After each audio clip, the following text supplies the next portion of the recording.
Naceu en Castro de Rei, en Lugo, hai 61 anos, está casado, ten 3 fillos e licenciado en Matemáticas pola Universidade de Santiago de Compostela e estatístico do INE, o Instituto Nacional de Estatística. Foi o seu delegado en Ourense entre os anos 87 e 90, en Asturias, no ano 91, e director do Instituto Galego de Estatística entre o 91 e 2005. É profesor asociado de Estatística na Universidade da Coruña e asesor do Partido Popular. En maio de 2009 volveu a ser nomeado director do IGE. Don Xosé Antonio Campoandión, boas noites. Hola, boas noites. Benvido. O seu instituto ven de elaborar proxeccións de poboación para Galicia nos 10 próximos anos que ata 2021, e a verdade é que non son moi halagüeñas, non? Ben, o primeiro que hai que decir é que se trata de unhas proxeccións, é dicir, a diferencia dunhas predicións, non pretendemos adiviñar que cifra vai haber no 2021. Queremos poñer de manifesto o que ocurriría ca población no suposto de que se den unha determinada evolución dos parámetros poboacionales. Como ademais son proxeccións de corto plazo, é dicir, un horizonte de 10 anos, a diferencia das de medio e longo plazo, que serían un horizonte de 50 ou máis anos, esa evolución dos parámetros é a que hai na actualidade. En definitiva, queremos que poñer de manifesto o que ocorre se nada cambia. Dito isto, hai que decir que as nosas proxeccións intégranse dentro das proxeccións a nivel nacional feitas polo Instituto Nacional de Estadística e nos pretendemos desagregar para distintas áreas de Galicia estas proxeccións. Como é a evolución, digamos, das componentes, é dicir, aquilo que fai modificar a posición dunha población nun momento dado. En definitiva, como pensamos que pode evolucionar a natalidade, como poden evolucionar as defuncións, como pode evolucionar a chegada de población inmigrante ao noso territorio ou como pode salir daqui población hacia outros lados. En este sentido, hai que decir que, bueno, en relación á natalidade, ou máis en concreto á fecundidade, a evolución nos últimos anos é dunha lenta melloría da fecundidade. Nos últimos anos do siglo pasado, a partir do 97, o índice sintético de fecundidade, é dicir, un número medio de fillos por muller en edad fértil, situábase no 0,9. A principios deste siglo, xa hasta 2003 ou do 2003 ou 2007, ese índice pasou a ser do 1. E do 2007 en diante sitúase no 1,1. Polo tanto, hai unha lixeira melloría da fecundidade. Pero pese a eso, no horizonte da proxección, vai haber menos nacementos. Isto parece un pouco contradictorio, pero é debido a que se ahora mismo, no ano 2011, existen 400.000 mulleres, un pouquinho máis de 400.000 mulleres, na franxa de edad comprendida entre os 20 e os 40 anos, é dicir, que aportan máis do 95% dos nacementos. No 2021, ese número reducirase a pouco máis de 280.000. É dicir, que faría falta que subira moito o índice sintético de fecundidade para manter constantes os nacementos.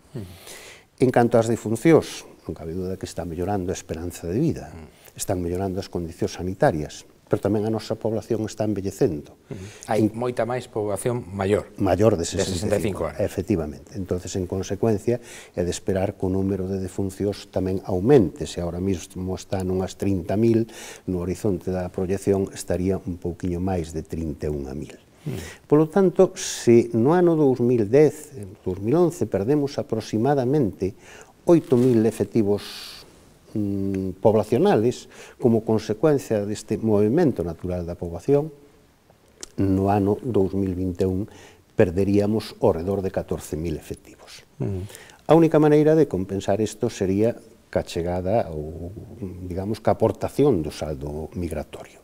Logo falamos, se quere, con máis detalle do que pode pasar nese capítulo, pero en xeral falaban vostedes dunha posible perda de poboación do 3,2% en Galicia nese período ata 2021, pero unha perda media, porque en provincias interiores como Lugo ou Ourense podría chegar ao 7%, superar mesmo o 7%. Significa iso, vostedes tamén manexan os datos económicos da comunidade, que abrirase máis brecha económica tamén entre as provincias atlánticas e as provincias interiores ou non? A ver, non cabe duda de que unha disminución de poboación en concreto nas provincias de Lugo e Ourense, a diminución será maior que nas de Coruña e Pontevedra, se se manteñen, digo, os parámetros na situación actual do último ano, pois menos población significa un menor requerimiento de determinados servicios, desde os servicios personales a servicios educativos, a servicios sanitarios, menor compra de viviendas, menor consumo, polo tanto, menor actividade económica, en definitiva. Aínda que se pode manter esa actividade en términos per cápita, non cabe duda de que poden aumentar as diferencias nese sentido. Isto, eu creo que é algo que coñeceron gobernos anteriores e o goberno actual, intentaron poñerse en marcha con maior ou menor fortuna distintas iniciativas. Na actualidade podemos falar do plan Impulsa Lugo, do plan Impulsa Ourense, do plan Ferrol, é dicir, tendente a que determinadas zonas, bueno, fixaran población e evitaran de algún xeito isto que esperamos no futuro. Os resultados, evidentemente, non son de corto plazo, son máis a medio e longo plazo, pero non cabe duda de que o obxectivo é corrixir eses desequilibrios. Por certo que tamén nas provincias atlánticas, na Coruña, en Pontevedra, vaise producir, segundo as proxeccións, repetimos, un descenso poboacional, na Coruña do 2,4%, en Pontevedra dun 1,4%, non? Efectivamente, vamos a ver, isto é consecuencia de que, por un lado, perdemos poboación como consecuencia de un descenso por crecemento vegetativo desa población, é dicir, pola diferencia entre o número de nacementos e de funcións. Esa pérdida de población é general en toda Galicia. Pode haber unha excepción moi puntual na comarca de Santiago nos primeiros, ou na zona de Santiago nos primeiros anos, pero a partir de aí hai unha pérdida por movimento natural de población. O que marca as diferencias é a aportación do saldo exterior. É dicir, nestas proxeccións a nivel nacional, pénsase que se manterá constante, digamos, en un determinado nivel a entrada de estranxeiros. É verdad que iso afectou en menor medida o que ocorriu nestes anos anteriores, afectou en menor medida a Galicia. Tamén se pensa que as saídas ao exterior non permanecerán constante, pero crecerán ao mesmo ritmo que veñen crecendo. De como se comporta o movimento entre distintas comunidades ou en relación cas outras comunidades, as entradas ou salidas a outras comunidades. Hai que pensar que nas situacións actuales tamén hai xente xoven que pode salir en busca de traballo hacia outros territorios. Bueno, pois vai depender esa evolución futura dese saldo migratorio. Ese saldo migratorio pensamos que será positivo en algunhas áreas, poucas áreas.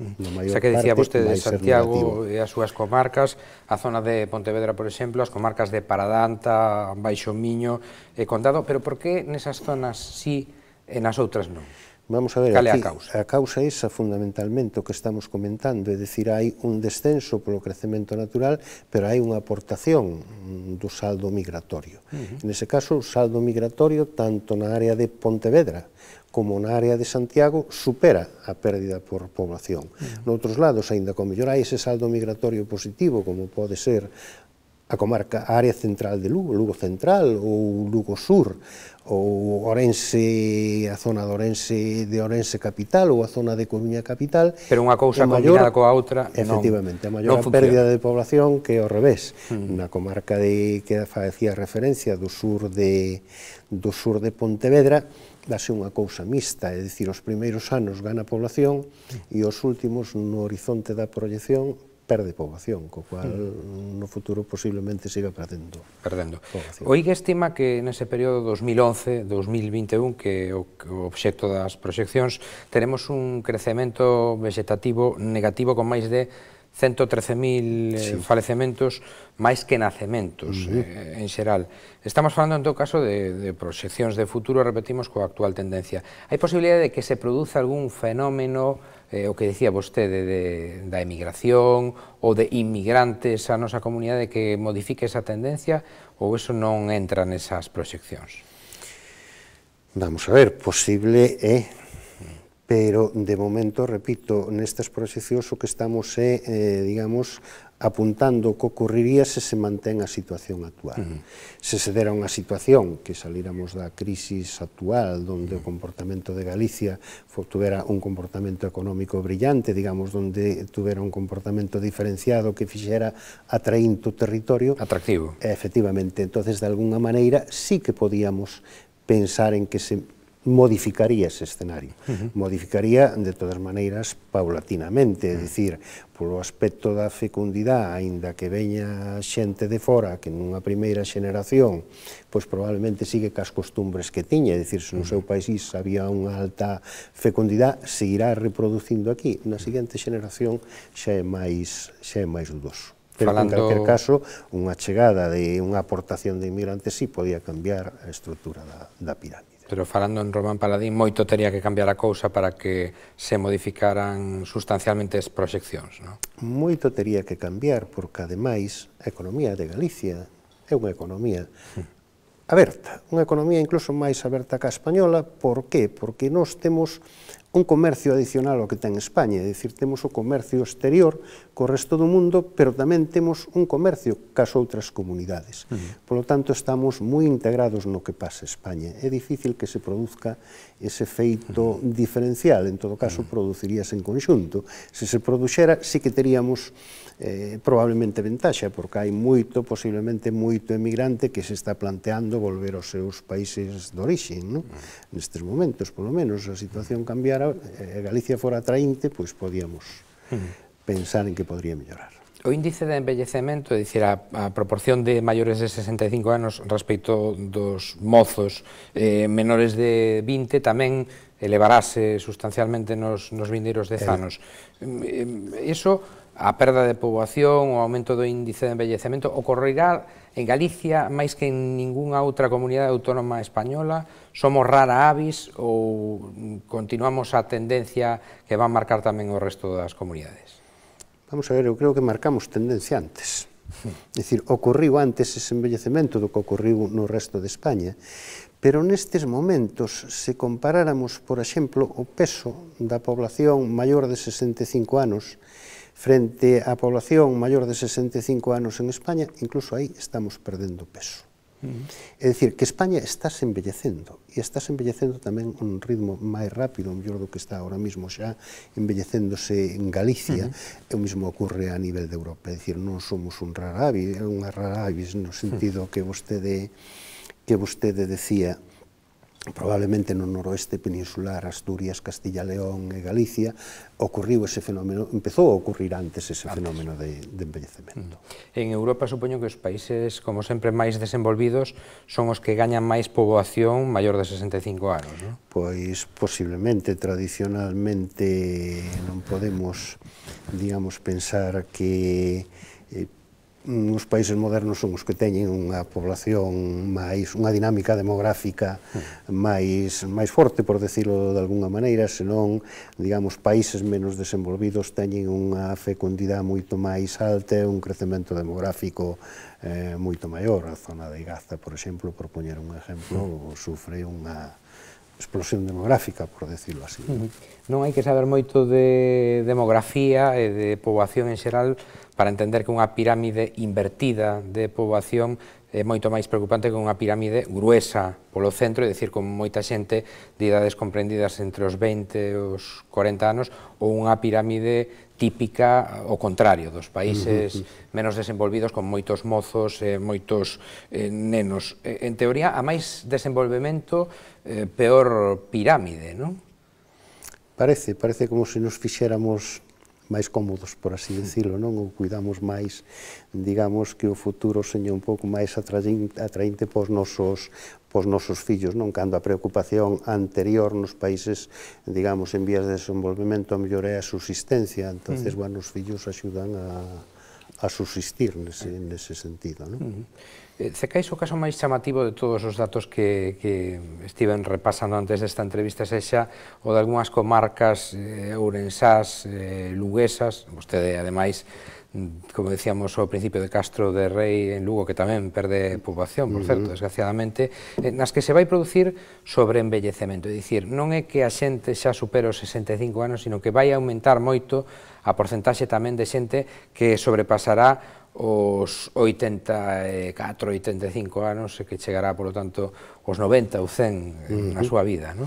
Bueno, eso hai que saludalo como un aspecto positivo, é dicir, socialmente positivo. O preocupante é que a pirámide por abaixo non teña xóvenes, non haxa pequenos, pero que a porcentaxe de maiores de 85 anos sobre o total de maiores de 65 anos chega ao 25%, eu creo que iso hai que saludalo con alegría, porque chegan en boas condicións, iso é un bon funcionamento das condicións sanitarias en que viven, do desarrollo, bueno, eu creo que iso é un aspecto que non podemos considerar negativo, nin moito menos. Pero a verdade, señor Andión, é que en Galicia o temos todo. Temos as pensións máis baixas de España. Somos unha autonomía ou unha rexión europea ultraperiférica. Nos debe dinero o Estado. Corremos perigo de perdermos os fondos comunitarios ou parte deles a partir dos orzamentos comunitarios da Unión Europea de 2013. Unha poboación envellecida. Que poden facer os gobernos para compensar todo isto que é moito, non?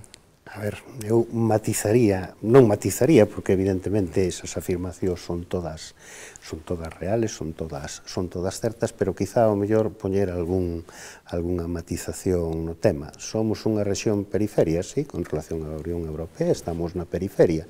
Se miramos conxuntamente Europa-América, xa non estamos tanto na periferia. Non vou negar, evidentemente, como estábamos comentando, o envellecemento da poboación. Si matizar ao mellor o tema das pensións máis baixas, é dicir, eu creo que as pensións máis baixas do Estado o que nos están poñendo de manifesto é que tiñamos moita población ocupada no sector primario, población que agora está cobrando esas pensións. Por poñer o extremo en sentido contrario nunha comunidade veciña, Asturias, con moita poboación ocupada na minería, que corría evidentemente unhos riesgos de salud no seu traballo importantes, cotizaban máis, bueno, e cobraban máis, e ten das pensións máis altas do territorio. Entonces, que quere isto decir? Bueno, que no futuro normalmente deberían tender a converxer, pero de momento reflexan esa realidad. En principio, importante nunha pensión son os anos cotizados, o réximen polo que cotizamos, pero non o lugar. É un pouco a herdanza do sector primario, da baixa cotización dos nosos agricultores, gandeiros ou pescadores. Efectivamente. Que nos debe o Estado diñeiro do modelo de financiamento. Home, Galicia recorriu ese proceso. Son moitos cartos. Efectivamente, son moitos cartos, é un modelo de financiamento que probablemente este beneficiando máis a unhas comunidades que a outras. Polo que se refire á situación de fondos procedentes da Unión Europea, ben, é verdad que no 2013 está en negociación para que non se perdan eses fondos de forma brusca, como ocorriu con moitas outras comunidades que saliron do obxectivo 1 e pasaron a outro tipo de obxectivo, pero eu saludaría tamén como un aspecto positivo. É dicir, ahora mismo Galicia en PIB per cápita é o 91% despois das últimas revisións feitas polo INE de España, e España está na media europea. Aquí podemos falar dunha parte dun efecto estadístico. A Unión Europea ampliouse a 27 países. Como consecuencia deso, Galicia subiu no ranking. Pero tamén é verdad que, considerando a Europa 12 ou a Europa 15, a Europa inicial, donde daquela éramos obxectivo 1 por estar por debaixo do 75% do PIB per cápita, nestes momentos estamos no 73%. É dicir, a política de axudas funcionou, e funcionou para ben. Outras rexións siguen sendo todavía obxectivo 1, outras rexións españolas. Entonces, nese sentido, eu creo que houve unha recepción de fondos, uns fondos que foron utilizados, converximos, e, polo tanto, eu creo que hai que saludalo positivamente, que estamos máis arriba e, polo tanto, toca recibir menos.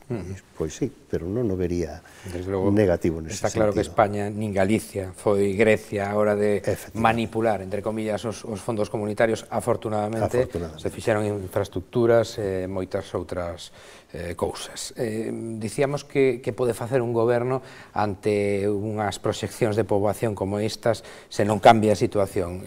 Non vamos a dicir ya xente que morra, evidentemente, pero vostede cree que son verdadeiramente efectivas axudas á natalidade como foron, por exemplo, co goberno anterior, co goberno Zapatero, eses 2.500 euros para cada mamá? Ben, vamos a ver, a nosa misión neste sentido, a misión do Instituto Galego de Estadística é tratar de poñer os datos sobre a mesa, os datos que existen na actualidade, reducir a incertidume sobre a evolución futura da población. Perdone que non nos metamos nas medidas, corresponde ao goberno gobernar, efectivamente tomar as decisións adecuadas. Nos pretendemos decir, isto é o que pode ocurrir se as cousas non cambian, entonces a partir de aí quen ten que tomar as decisións non é o Instituto de Estadística, senón que lle corresponde ao goberno. Creo que o Instituto de Estadística cumple ca súa función na medida de que pon estes datos encima da mesa. Dependen vostedes, como Instituto da Consellería de Facenda, aínda que son un ente autónomo, afortunadamente para vostedes, supoño, pero houbo cambios na Consellería de Facenda. Marta Fernández Currás foi nomeada secretaria de Estado de Orzamentos e de Gastos do Goberno Central. Hai unha nova conselleira de Facenda. A conselleira anterior falaba nas súas previsións económicas dunha contención do paro neste ano 2012 no que estamos. Vostede dicía que, bueno, contención sí, pero que todavía podería aumentar un pouquiño o desemprego, non? A ver, eu creo que esas declaracións feitas pola anterior conselleira, a cual merece a nosa felicitación por estar no novo posto que ocupa na actualidade, foron feitas con motivo da presentación dos presupostos o pasado ano, onde se esperaba que a final de ano as cousas evolucionaran de outra maneira. Incluso recordo que cando presentamos a contabilidade do segundo trimestre, xa no mes de agosto, bueno, a situación tiña dudas, pero aínda non parecía grave. Pero é certo que de agosto para diante a situación, como é coñecido, deteriorouse, pero deteriorouse en todos os aspectos, hasta o punto de que a nivel do Estado xa se fala de unha nova recesión, que pode haber 2 trimestres consecutivos, o cuarto e o primeiro, xa de caída nas tasas intertrimestrales de crecemento económico. É verdad que non se pode esperar, por lo tanto, digamos, creación de empleo nin contención da caída do paro. Eu creo que nese sentido a Consellería de Facenda ten como tradición que cada vez que aparecen novos datos e novas situacións, revisar as proxeccións no momento e corrixir rapidamente. Corrixir no momento en caixa que corrixir. A parte positiva, había vostede nas afiliacións á Seguridade Social, segue vendo o mesmo ou xa mudou tamén a situación nese sentido? A ver, eu daquela facía bastante referencia hai uns trimestres á evolución da Seguridade Social, porque me parecía que era máis, que estaba máis en consoancia co comportamento da actividade económica que costaba a EPA, a enquisa de poboación activa, a outra fonte do mercado de traballo. A razón era a seguinte: a EPA sufriu unha modificación en determinado momento, pasamos de ter unha mostra de 4.000 fogares en Galicia a duplicarse esa mostra logo dun acordo entre o INE e o Instituto Galego de Estadística. Bueno, evidentemente, comparar a medición con 4.000 familias ou contando despois con 8.000 familias pode ser un pouco complicada. Eu non me inclino por ningunha das dúas fontes, é dicir, creo que unha é unha boa estadística, a enquisa de poboación activa, que permite medir a actividade, permite medir o empleo, permite medir o paro, permite medir a ocupación para grandes sectores, permite medir por provincias, e incluso para grandes concellos. En Europa. E é a que se ten en conta a nivel de comparacións internacionais.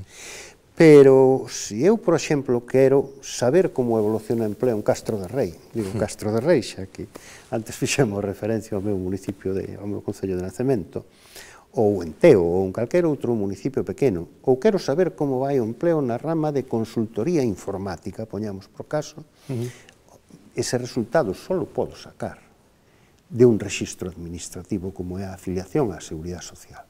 É dicir, que as dúas fontes son moi importantes para o seguimento do mercado de traballo. E complementarias. E complementarias, é dicir, a donde non chega unha nas desagregacións, pode chegar un rexistro administrativo. O que non podemos pedir a unha enquisa que ten 8.000 fogares na mostra, que é moi elevada esa mostra, sobre un total de máis de 1 millón de fogares en Galicia, que nos diga para unha determinada actividade ou para unha determinada localidade como está evolucionando o empleo, porque a mellor é que na mostra igual hai 2 familias ou 3 familias. É unha enquisa que fan vostedes tamén no IGE moi interesante todos os anos, que é a enquisa de condicións de vida das familias galegas, que aporta moitísimos datos máis, mesmo de tecnoloxía, de electrodomésticos que hai en cada fogar, de membros do fogar en paro, sen emprego, etcétera, etcétera. É unha enquisa certamente interesante. Importante, con unha mostra tamén moi elevada, vai dirixida a máis de 9.000 familias. Non sei se se fai en todas as comunidades autónomas ou... Non, faise en moi poucas comunidades. Entonces ten un módulo xeral, ese módulo xeral é un módulo relativo á situación demográfica, é un módulo relativo á situación de ingresos e á situación, polo tanto, á situación tamén de pobreza, e con un módulo complementario que cada ano vai respondendo a distintas cuestións, a distintas necesidades de información.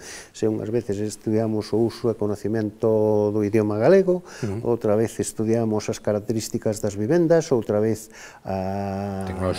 novas tecnoloxías, en fin, distintas relacións no propio traballo. Pretendemos dar resposta a distintas necesidades con ese módulo complementario. Esa seguimos os xornalistas con grande interese.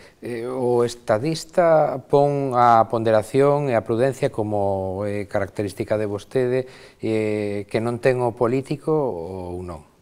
Non, eu creo que o estadístico o que ten que poñer por diante a transparencia nos seus procedementos, o rigor na súa forma de actuar e proporcionar esa información para que o político, en base a esas informacións, poida tomar as decisións correctas, tanto o que goberna como o que fai a oposición, como o que de alguna maneira se move na sociedade e necesita esa información. É dicir, a nosa misión é darlle información comparable, información fiable, información, en definitiva, rigor.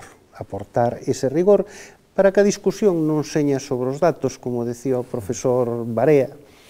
Decía, gracias a Dios, en España podemos discutir sobre o importante e non discutir sobre o decimal. E nós o que queremos é que non se discuta sobre o decimal, e que se discuta sobre o verdadeiramente importante. Pois con esa mensaxe quedámonos. Don Xosé Antonio Campo Andión, gracias por estar connosco aquí en Popular Televisión Galicia, e ata unha vindeira ocasión. Boas noites. Moitas gracias a vostedes. Boas noites. E vostedes xa saben que teñen unha cita aquí de luns a xoves, ás 9:30, en Popular Televisión Galicia, 9 Acción, que pasen unha feliz xornada, o que queda dela.